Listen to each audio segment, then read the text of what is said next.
Olá, turma! Tudo bem com vocês? Eu sou a professora Cíntia, a professora de História. Hoje nós vamos para a aula número 25 do 7º ano. E o assunto da nossa aula é Povos da América, Índios do Brasil. Para o desenvolvimento desse assunto, nós temos alguns objetivos a serem atingidos. São eles: definir o documento ou mapa Terra Brasilis ou Carta do Brasil como norteador das informações sobre os indígenas de 1500. Identificar os troncos linguísticos dos indígenas Tupi e Macro-G. Especificar características dos indígenas relacionadas à constituição das aldeias, religião, comunidade, divisão das funções, propagação dos saberes e prática da antropofagia, e determinar as heranças dos povos indígenas para a nossa língua e costumes atuais. Antes de mais nada, lembrete da professora: separa os materiais da aula de hoje. Livro didático que contempla esse assunto, o caderno para as anotações das principais informações e também de dúvidas que porventura venham a aparecer, lápis, caneta e borracha. Está com os materiais em mãos? Agora sim nós podemos começar.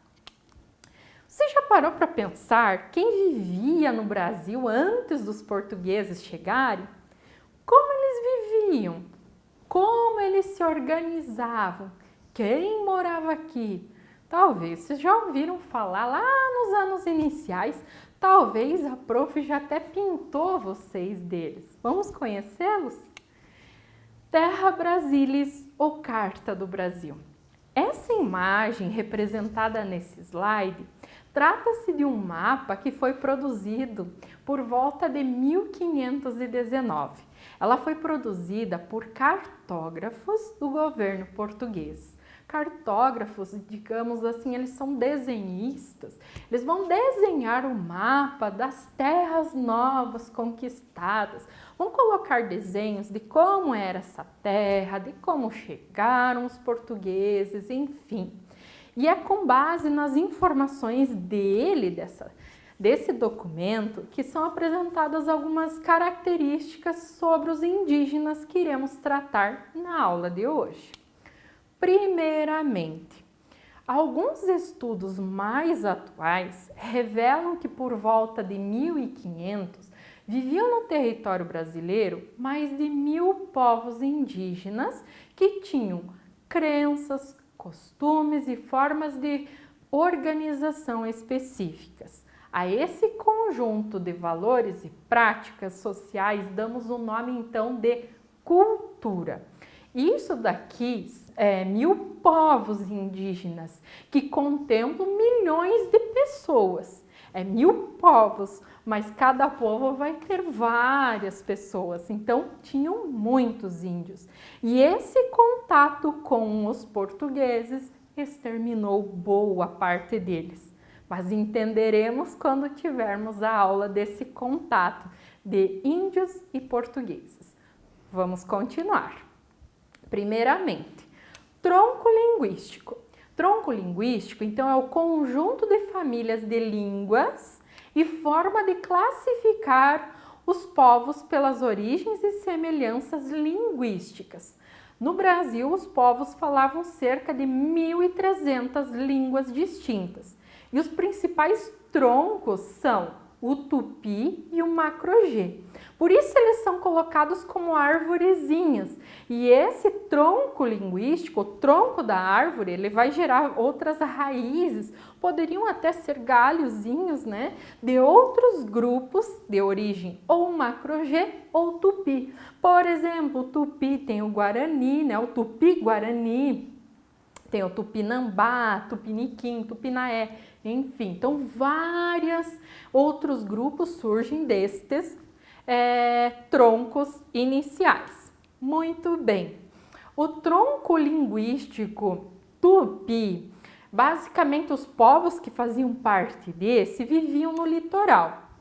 Podemos destacar os Guarani, os Tupinambá e os Tabajara. Tupinambá, nós vamos conhecer parte dos costumes deles por meio de desenhos de um cara chamado Hans Staden. Os Tupinambá, eles eram antropofágicos. O que isso quer dizer, professora? Antropo, homem, fagos, alimentar, comer. Então, eles eram canibais. Vou falar sobre eles mais tarde, ainda nessa aula, espera um pouquinho. Agora vamos entender sobre o tronco macro-G. São assim grupos que fazem parte os Bororó, os Carajá, os Tairiru e os Cariri.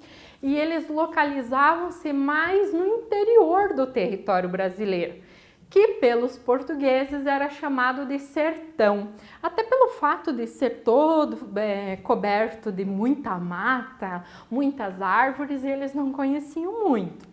Em virtude dos portugueses se estabelecerem mais na costa brasileira inicialmente, eles têm contato maior com os tupi. Dessa maneira, os relatos que são produzidos por eles, por meio desse mapa Terra Brasilis ou Carta do Brasil, ele vai representar hábitos e cultura dos povos indígenas mais dos tupis que habitavam o litoral do que dos demais. Sobre as aldeias, o que eu posso dizer para vocês que pelo fato de ser esse documento norteador e estar com a visão dos portugueses, o conhecimento dos povos que habitavam o Brasil em 1500, ele é bem limitado e generalista, como se todos os índios fossem assim. E não, eles vão apresentar as suas especificidades. O que se falava? Grande parte dos povos indígenas, eles viviam em pequenas aldeias, que era formado por um conjunto de 4 ou 7 malocas. Malocas ou ocas, como alguns conhecem, eram construídas de sapé ou de palmeira. As aldeias, elas poderiam ter um formato circular, um formato de ferradura, mas também um formato linear. No centro, no espaço central, é que se organizavam as cerimônias religiosas e também as festas. Então, geralmente as aldeias elas apresentam uma área central mais vazia com esse propósito. Era nessa área também que as crianças brincavam. Um conjunto de ocas ou malocas forma uma aldeia ou taba. Várias tabas formavam uma tribo e um conjunto de tribos formava uma nação indígena.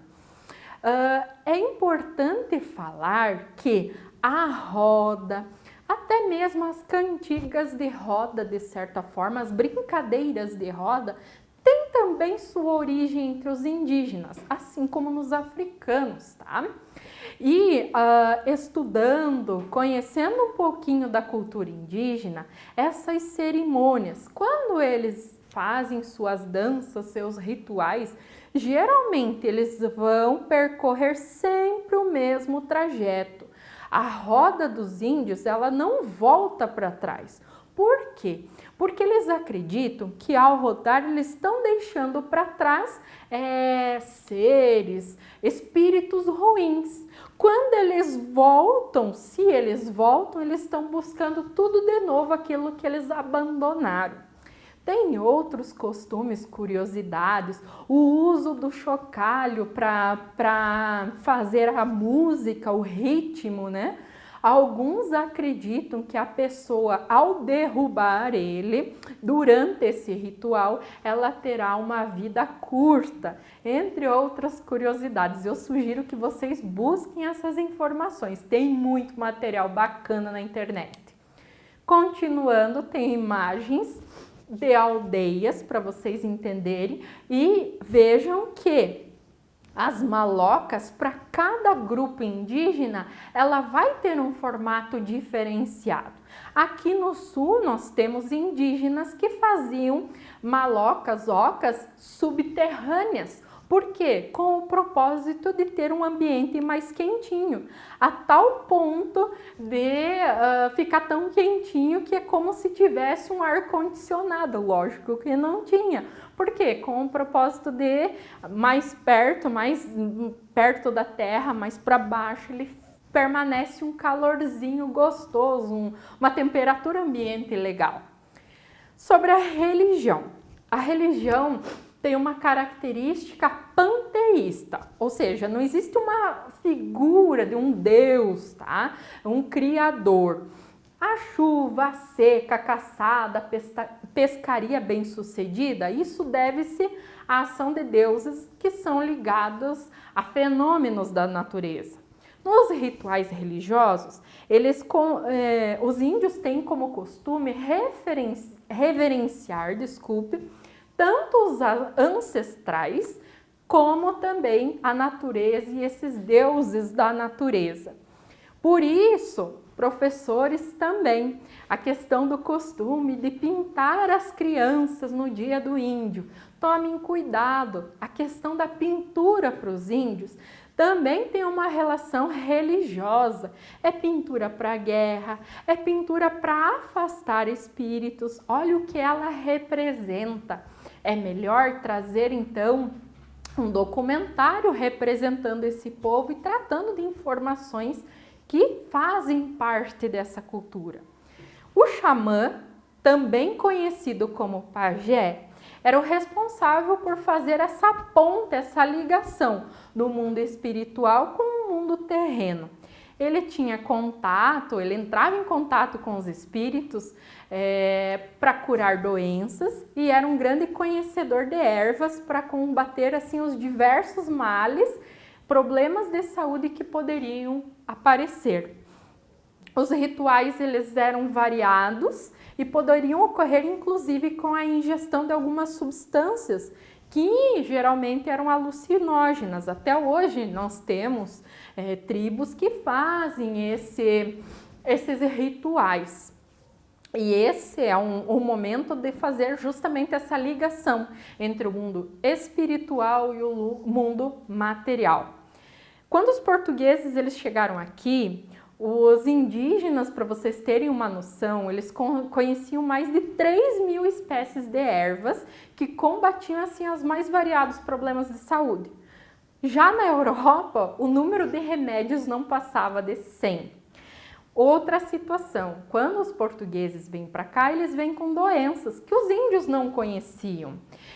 Por isso, muitos morreram por conta dessas doenças, porque o pajé ainda não conhecia uma substância, uma erva que viesse a eliminar, acabar com essa doença.